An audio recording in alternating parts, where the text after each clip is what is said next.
स्वागत है आप सभी का सब समय घटना चक्र के इस ऑनलाइन प्लेटफॉर्म पर। मैं मोहित आप सभी का हार्दिक स्वागत करता हूं। आज अपने इस वीडियो में आज हम लोग चर्चा करेंगे 7 जून 2026 के महत्वपूर्ण करंट अफेयर जो विभिन्न पत्र पत्रिकाओं से लिए आपके परीक्षा के दृष्टिकोण से important to the point current affair पर हम लोग चर्चा करते हैं। यहाँ पर देखा जाए तो आज जितने भी महत्वपूर्ण करंट अफेयर है और उस पर हम लोग तो चर्चा करेंगे। साथ ही साथ एक सूचना ये भी है कि वीडियो जो है ये प्री रिकॉर्डेड है। आज संडे है तो वीडियो प्री रिकॉर्डेड फॉर्म में आपको मिल रही है। चलिए देखते हैं कौन कौन से एग्जाम के दृष्टिकोण से महत्वपूर्ण बिंदु आपकी परीक्षा के लिए इंपॉर्टेंट है। सबसे पहली खबर क्या है, राष्ट्रीय ई गवर्नेंस पुरस्कार 2026 के लिए 17 परियोजनाओं का चयन किया गया है। याद रखिएगा, परीक्षा में पूछ ले डायरेक्टली आपसे कि राष्ट्रीय ई गवर्नेंस पुरस्कार 2026 के लिए कितनी परियोजनाओं का चयन किया है, तो 17 परियोजनाओं का चयन किया गया है 7 अलग अलग कैटेगरी में। राष्ट्रीय ई गवर्नेंस पुरस्कार 2026 के लिए 7 श्रेणियों में कुल 17 परियोजनाओं एवं पहलों का चयन किया गया है, जिनका उद्देश्य डिजिटल शासन और सार्वजनिक सेवा वितरण को बढ़ावा देना था।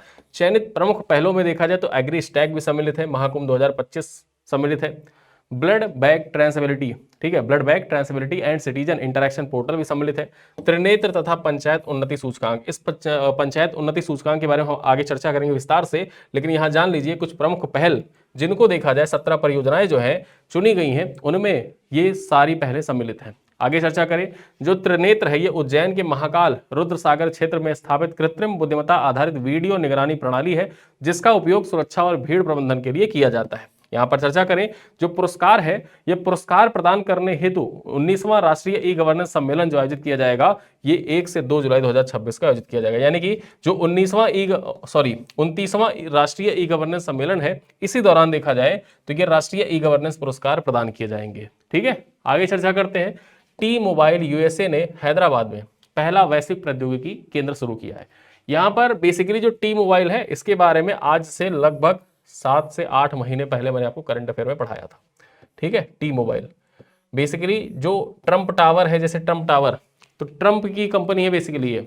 ठीक है, टी मोबाइल जो है ये ट्रंप की कंपनी है और यहां पर टी मोबाइल यूएसए ने हैदराबाद में अपना पहला वैश्विक प्रौद्योगिकी केंद्र शुरू किया है। चर्चा करें, अमेरिका की दूरसंचार कंपनी टी मोबाइल यूएसए ने अपनी इकाई TMUS ग्लोबल सॉल्यूशंस के माध्यम से 4 जून 2026 को हैदराबाद में अपना पहला विदेशी वैश्विक केंद्र स्थापित किया है। ठीक, हाईटेक सिटी में स्थित यह केंद्र लगभग 2.5 लाख वर्ग फुट क्षेत्र में फैला हुआ है। सॉफ्टवेयर इंजीनियरिंग तथा कृत्रिम बुद्धिमत्ता, क्लाउड प्रौद्योगिकी एवं साइबर सुरक्षा एवं डेटा एनालिटिक्स पर कार्य करेगा। यहाँ पर देखा जाए, केंद्र में प्रारंभिक चरण में 300 पेशेवर की नियुक्ति किया जाएगा, जबकि 2027 तक कर्मचारियों की संख्या बढ़ाकर 1000 कर दी जाएगी। इस केंद्र का उद्घाटन किसके द्वारा किया गया है, तो तेलंगाना के जो सूचना प्रौद्योगिकी मंत्री है श्रीधर बाबू, इनके द्वारा इसका उद्घाटन किया गया है। तो ये पॉइंट याद रखिएगा कि अमेरिका की जो कंपनी है T mobile USA basically Apple को टक्कर देगी ये मोबाइल। ठीक, ट्रंप का दावा था उस टाइम पर जब ये लॉन्च हुआ था, उस टाइम पर ये दावा था कि ये एप्पल जो आईफोन आते हैं आईफोन को ये टक्कर देगी और आईफोन की टक्कर का फोन बनाएगी ये। ठीक है, तो यहाँ पर जो टी मोबाइल है जारी रहिएगा किस देश का है, तो ये यूएसए का है। चलिए आगे देखते हैं। अमेरिका के यूनिकॉर्न स्टार्टअप्स के प्रवासी संस्थापकों में भारत जो है ये प्रथम है। यानी कि जो यूनिकॉर्न स्टार्टअप्स हैं उनमें देखा जाए जो प्रवासी संस्थापक हैं उनमें भारत शीर्ष स्थान पर है। चर्चा करते हैं, 3 जून 2026 को उपलब्ध आंकड़ों के अनुसार भारतीय मूल के उद्यमियों ने अमेरिका में 96 यूनिकॉर्न स्टार्टअप्स की स्थापना या सह स्थापना की है, जिससे भारत इस श्रेणी में विश्व में प्रथम स्थान पर पहुंच गया है। ठीक है, देखते हैं। अमेरिका के 775 यूनिकॉर्न स्टार्टअप्स में से 455 लगभग 59 की स्थापना प्रवासी उद्यमियों के द्वारा की गई है, जो अमेरिकी नवाचार तंत्र में वैश्विक प्रतिभा के महत्वपूर्ण भूमिका को दर्शाता है। यानी कि अमेरिका में देखा जाए जो 775 यूनिकॉर्न कंपनियां हैं उनमें 455 तो प्रवासी उद्यमियों के द्वारा, मतलब जो बाहर से अमेरिका में आए हैं उनके द्वारा स्थापित की गई है। भारतीय उद्यमियों ने विशेष रूप से फिनटेक, सॉफ्टवेयर एज सर्विस और डेवलपर इंफ्रास्ट्रक्चर क्षेत्र में उल्लेखनीय सफलता प्राप्त की है। भारतीय प्रौद्योगिकी संस्थान भी इस सफलता में महत्वपूर्ण योगदान दे रहा है। आईआईटी दिल्ली तथा आईआईटी बॉम्बे के क्रमशः 16 और 14 यूनिकॉर्न संस्थापक तैयार किए हैं। यानी कि यहां पर देखा जाए जो आईआईटी दिल्ली है, जो यूनिकॉर्न संस्थापक है ना अमेरिका में, यूनिकॉर्न स्टार्टअप संस्थापक, उनमें 16 तो आईआईटी दिल्ली से पढ़े हुए हैं, जबकि 14 ऐसे हैं जो आईआईटी बॉम्बे से पढ़े हुए हैं। तो एक प्रकार से देखा जाए तो अप्रत्यक्ष रूप से जो भारत के प्रौद्योगिकी संस्थान है वो यूनिकॉर्न स्टार्टअप में महत्वपूर्ण भूमिका अदा कर रहे हैं। चलिए आगे देखते हैं। वित्त वर्ष 2025-26 में भारत की जीडीपी वृद्धि कितनी रही, 7.7% रही है। ठीक, चर्चा करते हैं। वित्त वर्ष 2025-26 में भारत की जीडीपी ग्रोथ रेट जो रही 7.7% रही, जबकि जनवरी मार्च 2026 की चौथी तिमाही जो थी इसमें अर्थव्यवस्था 7.8% की दर से वृद्धि दर्ज की गई। यहां पर चर्चा करें इस अवधि में वास्तविक सकल मूल्यवर्धन जो जीवीए था 7.9% की वृद्धि दर्ज की गई, जो विनिर्माण, निर्माण और सेवा क्षेत्र में मजबूत प्रदर्शन को दर्शाता है। भारतीय रिजर्व बैंक ने 5 जून 2026 को वित्त वर्ष 2026-27 के लिए विकास दर का अनुमान घटाकर 6.6% तथा मुद्रास्फीति का अनुमान जो है इसको बढ़ा दिया है 5.1% कर दिया, यानी कि महंगाई बढ़ने वाली है। साथ ही साथ देखा जाए जो ग्रोथ रेट है आरबीआई के द्वारा घटा दिया गया है, ठीक है, जो विकास दर का अनुमान था उसको 6.6% कर दिया गया। और बेसिकली देखा जाए जो असर पड़ रहा है ये जो मिडिल ईस्ट में वार चल रहा है उसी का असर है। ठीक, चलिए देखते हैं। मौद्रिक नीति समिति ने रेपो दर को 5.25% पर यथावत रखते हुए अपनी तटस्थ नीति बनाए रखी है, यानी कि जो रेपो रेट था वो 5.25% अभी भी बरकरार है। चलिए आगे देखते हैं। युवा विकसित भारत माई भारत युवा सम्मेलन का आयोजन। यहां पर देखा जाए युवा मामलों तथा खेल मंत्रालय के अंतर्गत माई भारत, ठीक, द्वारा 6 जून 2026 को नई दिल्ली में त्यागराज स्टेडियम में युवा विकसित भारत माई भारत सम्मेलन का आयोजन किया गया। ठीक है, किया गया। चलिए देखते हैं। सम्मेलन में देश भर के 6000 से अधिक युवा प्रतिभागी सम्मिलित होंगे, जिनमें देखा जाए छात्र, युवा पेशेवर, उद्यमी, नवप्रवर्तक, कंटेंट क्रिएटर और उभरते नेता शामिल हैं। कार्यक्रम का उद्देश्य युवाओं को विकसित भारत 2047 के विजन से जोड़ना तथा नवाचार, नेतृत्व, राष्ट्र निर्माण और जन भागीदारी को बढ़ावा देना है। सम्मेलन में केंद्रीय युवा मामलों तथा खेल मंत्री मनसुख मांडविया सहित विभिन्न क्षेत्रों के प्रमुख व्यक्तित्व यहां पर संवाद करेंगे। आगे चर्चा करते हैं। डॉक्टर जितेंद्र सिंह ने जम्मू में देश के 7वें क्षेत्रीय मौसम विज्ञान केंद्र का शुभारंभ किया है। ठीक है, याद रखिएगा, देश का 7वां क्षेत्रीय मौसम विज्ञान केंद्र का शुभारंभ कहां पर किया गया है? जम्मू कश्मीर में किया गया है, जम्मू में किया गया है। ठीक, चलिए देखते हैं। केंद्रीय पृथ्वी विज्ञान मंत्री जितेंद्र सिंह ने जम्मू में देश के 7वें क्षेत्रीय मौसम विज्ञान केंद्र का उद्घाटन किया। यह केंद्र जम्मू कश्मीर, लद्दाख, हिमाचल प्रदेश के लिए जिला स्तरीय मौसम पूर्वानुमान, पर्वतीय मौसम चेतावनी तथा आकस्मिक बाढ़ संबंधी सटीक जानकारी प्रदान करेगा। केंद्र किसानों, तीर्थयात्रियों, परिवहन संचालकों, पनबिजली परियोजनाओं और आपदा प्रबंधन एजेंसियों को मौसम आधारित सेवाएं प्रदान कराएगा। ठीक है, और यहीं पर देखा जाए डॉक्टर जितेंद्र सिंह के द्वारा यह घोषणा की गई कि लखनऊ में भी शीघ्र ही इसी प्रकार का क्षेत्रीय मौसम विज्ञान केंद्र स्थापित किया जाएगा, जिससे भारत में मौसम पूर्वानुमान नेटवर्क और भी ज्यादा सुदृढ़ किया जा सकेगा। जैसा कि आप सब इस टाइम पर महसूस भी कर रहे होंगे कि आपके फोन पर हर दूसरे तीसरे दिन अलर्ट आना स्टार्ट हो गया है। ठीक है, कि आपके क्षेत्र में अगले 3 घंटे के अंदर भारी बारिश होने वाली है, जंगल के करीब है तो जंगल में आग लगने की संभावना है, ओले पड़ने की संभावना है, फिर लू चलने की संभावना है। ये सारे अलर्ट अब भेजे जा रहे हैं। तो ये जो मौसम पूर्वानुमान है उसी के द्वारा ये अलर्ट देखा जाए आप तक पहुंचते भी हैं। ठीक, तो अब उसी प्रकार से जो मौसम विज्ञान केंद्र है, 7वां मौसम विज्ञान केंद्र जम्मू में स्थापित किया गया है और यहाँ पर आगे चलकर लखनऊ में भी ऐसा विज्ञान केंद्र स्थापित किया जाएगा। चलिए आगे देखते हैं। पंचायत उन्नति सूचकांक को वर्ष 2026 में राष्ट्रीय ई गवर्नेंस पुरस्कार में स्वर्ण पदक हेतु चुना गया है। महत्वपूर्ण हो जाता है, बेहद महत्वपूर्ण है परीक्षा के लिए। देखा जाए तो पंचायती राज मंत्रालय की प्रमुख डेटा आधारित पहल पंचायत उन्नति सूचकांक को राष्ट्रीय ई गवर्नेंस पुरस्कार 2026 के अंतर्गत गोल्ड अवार्ड के लिए चयनित किया गया है। यहां पर चर्चा करें, यह पुरस्कार 29वें राष्ट्रीय ई गवर्नेंस सम्मेलन जो आयोजित किया जाएगा 1 से 2 जुलाई 2026 को जयपुर राजस्थान में, उसी दौरान प्रदान किया जाएगा।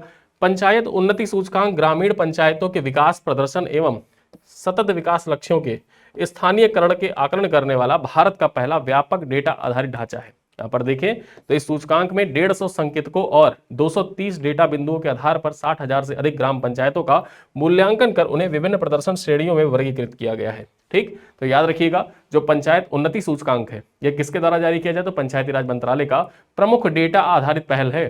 ठीक, चलिए आगे देखते हैं। एयर मार्शल आशुतोष दीक्षित होंगे वायुसेना के नए वॉइस चीफ। ठीक, याद रखिएगा, new voice chief of air staff किसको बनाया गया है? आशुतोष दीक्षित को बनाया गया। ये नाम याद रखिएगा, बेहद महत्वपूर्ण नाम है आपके लिए। चलिए, एयर मार्शल आशुतोष दीक्षित को भारतीय वायुसेना का नया voice chief of air staff नियुक्त किया गया है। वे 1 जुलाई 2026 को पदभार ग्रहण करेंगे। वर्तमान में वे एकीकृत रक्षा स्टाफ मुख्यालय में chief of integrated defence staff के पद पर कार्यरत है। यहां पर देखा जाए एयर मार्शल दीक्षित भारतीय वायुसेना के अनुभवी फाइटर और टेस्ट फ्लाइट, ठीक है, उनके पास 33,000 यहां पर देखा जाए 3300 घंटे का अधिक उड़ान का अनुभव है।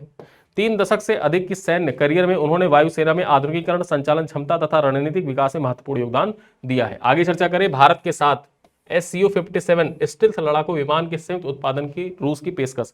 व्लादिमीर पुतिन के द्वारा देखा जाए तो डायरेक्टली ये पेशकश की गई है कि रूस तैयार है भारत के साथ Su-57 स्टील्थ लड़ाकू विमान तैयार करने के लिए। ठीक है, इसका दोनों लोग मिलकर उत्पादन, जैसे ब्रह्मोस मास्कोवा और ब्रह्मपुत्र नदी के नाम पर देखा जाए ब्रह्मोस मिसाइल का नाम पड़ा, भारत और रूस के द्वारा मिलकर तैयार किया गया। उसी प्रकार से ओपनली व्लादिमीर पुतिन ने ये ऑफर दिया है भारत को कि भारत, हम और तुम मिलकर Su-57 स्टेल्थ लड़ाकू विमान को संयुक्त रूप से बना सकते हैं, संयुक्त उत्पादन कर सकते हैं। चलिए देखते हैं, रूसी राष्ट्रपति व्लादिमीर पुतिन ने भारत को रूस के 5वीं पीढ़ी के स्टेल्थ लड़ाकू विमान Su-57 की पेशकश करते हुए संयुक्त उत्पादन का प्रस्ताव दिया है। पुतिन ने कहा कि भारत रूस की रणनीतिक साझेदारी के अनुरूप भारत Su-57 मिसाइल का निर्माण किया जा सकता है और रूस इस परियोजना में सहयोग के लिए तैयार है। यह प्रस्ताव भारत के advance multi role combat aircraft परियोजना और उन्नत लड़ाकू विमान क्षमताओं को मजबूत करने के संदर्भ में महत्वपूर्ण माना जा रहा है। पुतिन ने भारत रूस संबंधों को मजबूत बताते हुए कहा कि दोनों देशों के सहयोग पश्चिमी देशों के दबाव से प्रभावित नहीं होंगे और द्विपक्षीय व्यापार भविष्य में 100 अरब अमेरिकी डॉलर से अधिक हो सकता है। ठीक है, आगे चर्चा करें, भारत की पहली प्रोफेशनल बॉक्सिंग लीग का आयोजन, जो भारत की पहली प्रोफेशनल बॉक्सिंग लीग का आयोजन है, यह कब किया जाएगा? तो यहां पर देखा जाए इंडियन एमेच्योर बॉक्सिंग फेडरेशन के द्वारा भारत की पहली प्रोफेशनल बॉक्सिंग लीग का आयोजन 6 से लेकर 10 जुलाई 2026 तक नई दिल्ली के तालकटोरा स्टेडियम में किया जाएगा। यहां पर देखा जाए लीग में देश भर के चयनित 40 मुक्केबाज पार्टिसिपेट करेंगे, जिन्हें 4 टीमों में विभाजित किया जाएगा। प्रत्येक टीम में 6 पुरुष और 4 महिलाएं सम्मिलित होंगी। खिलाड़ियों के चयन हेतु विभिन्न राज्यों के ट्रायल आयोजित किए जा रहे हैं, जबकि 25 जून से 5 जुलाई तक प्रशिक्षण शिविर लगाया जाएगा। यहां पर देखा जाए लीग का उद्देश्य भारतीय मुक्केबाजों को प्रोफेशनल बॉक्सिंग का मंच प्रदान करना तथा एशियाई खेलों तथा ओलंपिक जैसे अंतरराष्ट्रीय प्रतियोगिताओं की तैयारी को और मजबूत बनाना है। ठीक है, चलिए देखते हैं अपने अंतिम बिंदु को, राखी गढ़ी में मिले हड़प्पा कालीन कंकालों का वैज्ञानिक अध्ययन। ठीक है, यहां पर देखा जाए जो राखी गढ़ी है इसमें हड़प्पा कालीन कंकाल जो थे इसका वैज्ञानिक अध्ययन यहां पर प्रमाण सिद्ध हुआ है। हरियाणा के राखी गढ़ी स्थित टीला नंबर 7 से प्राप्त 7 हड़प्पा कालीन कंकालों में से 3 महिलाओं और 1 पुरुष के कंकाल को अध्ययन हेतु anthropological survey of India Kolkata में भेज दिया गया है। इन कंकालों का विश्लेषण से हड़प्पा सभ्यता के लोगों के खान पान, स्वास्थ्य, जीवन शैली, बीमारियों तथा सामाजिक संरचना संबंधी महत्वपूर्ण जानकारी प्राप्त होने की संभावना है। चर्चा करें तो एक पुरुष कंकाल का डीएनए नमूना पहले ही लिया जा चुका है, जिससे प्राचीन आबादी की अनुवांशिक संरचना पर शोध पर बल मिलेगा। यहां पर खास बात यह हो जाता है कि कंकालों को विशेष संरक्षण तकनीकी से सुरक्षित निकालकर प्रयोगशाला भेजा जा रहा है और यह कार्य पुरातत्व विशेषज्ञ ताहिर हुसैन के निर्देशन में किया जा रहा है। यह नाम याद रखिएगा, ताहिर हुसैन। ठीक, जैसे आज आप पढ़ते हैं कि हड़प्पा का उत्खनन किसने करवाया और फिर उसके बाद में राखी गढ़ी का उत्खनन किसने करवाया, तो उसी प्रकार आपको याद रखना होगा भविष्य में देखा जाए तो ताहिर हुसैन का नाम भी जुड़ेगा। जो राखी गढ़ी का उत्खनन कार्य है इससे संबंधित व्यक्तियों में ताहिर हुसैन का नाम महत्वपूर्ण हो जाता है, ताहिर हुसैन का नाम भी वहां पर जुड़ जाएगा। ठीक, तो ये थे आज के हमारे कुछ महत्वपूर्ण करंट अफेयर जो आपके परीक्षा के दृष्टिकोण से इंपॉर्टेंट है, to the point current affair है। अब कुछ प्रश्न है जिनका उत्तर आप कमेंट बॉक्स में दीजिएगा। पहला प्रश्न क्या है, राष्ट्रीय ई गवर्नेंस पुरस्कार 2026 के अंतर्गत स्वर्ण पुरस्कार के लिए किस पहल को चयनित किया गया है? एग्रीस्टैक, पंचायत उन्नति, सूचकांक, त्रिनेत्र या महाकुंभ? तो यहां पर देखा जाए जो गोल्ड अवार्ड है, गोल्ड अवार्ड के लिए किसको चुना गया है? पंचायत उन्नति सूचकांक को चुना गया है। आगे देखते हैं, टी मोबाइल यूएसए ने भारत में अपना पहला वैश्विक प्रौद्योगिकी केंद्र कहां स्थापित किया है? बेंगलुरु, पुणे, हैदराबाद या चेन्नई? कमेंट में बताइए। क्वेश्चन नंबर 3 है, अमेरिका के यूनिकॉर्न स्टार्टअप्स के प्रवासी संस्थापकों में कौन सा देश प्रथम स्थान पर है? चीन, भारत, कनाडा या जर्मनी? क्वेश्चन नंबर 4 है, भारतीय वायुसेना के नए vice chief of air staff के रूप में किसे नियुक्त किया गया है? Air marshal AP Singh, air marshal Narmadeshwar Tiwari, air marshal Ashutosh Dixit, air marshal Vivek Ram Chaudhary? Question number 5 है, भारत की पहली प्रोफेशनल बॉक्सिंग लीग का आयोजन किस शहर में किया जाएगा? मुंबई, कोलकाता, नई दिल्ली या चंडीगढ़?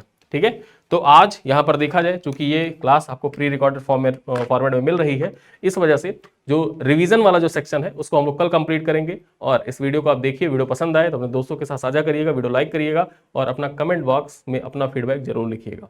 पूछे गए सवालों का उत्तर कमेंट बॉक्स में लिखा करिए। डेली लिखेंगे, चीज़ें आपको याद होती जाएंगी। जब भी आप किसी चीज़ को लिख देते हैं तो वो चीज़ आपको याद हो जाती है। ठीक है, तो इन्हीं सब बातों के साथ इस क्लास को करते हैं समाप्त। मिलते हैं अगली क्लास में, तब तक के लिए धन्यवाद।